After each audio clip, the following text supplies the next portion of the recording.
ভয়াল রূপ দেখিয়েই যাচ্ছে ঘূর্ণিঝড় মন্থা। ভারতের অন্ধ্রপ্রদেশে তাণ্ডব চালিয়ে প্রবল শক্তিশালী এই ঝড় দুর্বল হলেও এর প্রভাব কিন্তু সহজেই কাটছে না। মন্থা এখন ভারতের উত্তর ছত্তিশগড়, ওড়িশা এবং পশ্চিমবঙ্গে অবস্থান করছে। এসব জায়গায় তুমুল বৃষ্টিপাতে জনজীবন বিপর্যস্ত। তার উপর আরব সাগরে সৃষ্টি হয়েছে আরও একটি নিম্নচাপ। স্কিন শুষ্করুক্ষ হয়ে যাবে বলে কি বাইরে যাবে না? জাস্ট 1 2 3 4 করো, স্কিনটাকে রিভাইভ করো। আর তাই পশ্চিমে যেতে বাধার সম্মুখীন হচ্ছে মন্থা। এর প্রভাবেই বাংলাদেশেও ভারী বৃষ্টির পূর্বাভাস দিয়েছে আবহাওয়া অধিদপ্তর। সবকিছু মিলিয়ে বৈরী আবহাওয়ার কবলে ভারত সহ বাংলাদেশের বিভিন্ন এলাকা। গেল 6 ঘন্টা ধরে আরব সাগরের নিম্নচাপটি উত্তর দিকে 3 কিলোমিটার গতিতে এগিয়ে আসছে।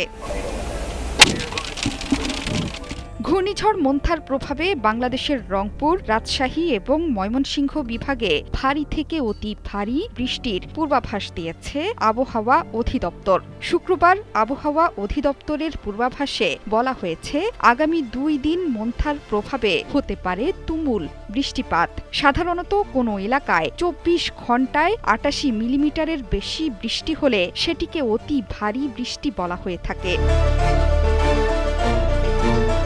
বৈরী আবহাওয়ার কারণে ভারতের পশ্চিমবঙ্গের দার্জিলিং, কালিম্পং, জলপাইগুড়ি এবং আলিপুর দুয়ারেও ভারী বর্ষণের পূর্বাভাস দিয়েছে দেশের আবহাওয়া অধিদপ্তর। এসব স্থানে লাল সতর্কতা জারি করেছে কর্তৃপক্ষ।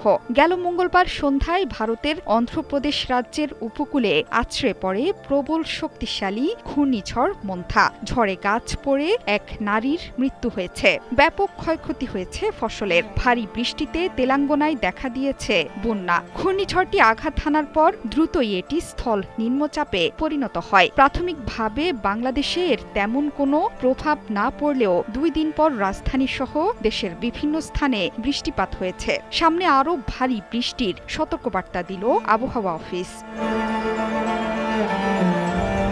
3 বিভাগে ভারী বৃষ্টির সতর্কবার্তা থাকলেও রাজধানীতেও আছে বৃষ্টির সম্ভাবনা। আজ তেমন বৃষ্টি না হলেও শনিবার বেশি বৃষ্টিপাতের সম্ভাবনা আছে ঢাকায়, যদিও ধীরে ধীরে পুরোপুরি দুর্বল হয়ে যাবে ঘূর্ণিঝড় মন্থা। রোববার থেকে বৃষ্টিপাতও কমে যেতে পারে। চলমান আবহাওয়া আর বৃষ্টিপাতের পর স্বাভাবিকভাবেই তাপমাত্রা আরও কমে আসতে পারে বলে জানিয়েছে আবহাওয়া অধিদপ্তর। এর মাধ্যমেই দেশ জুড়ে জেঁকে বসতে পারে শীত। জোহরা চৌধুরী সেতু, ৭১।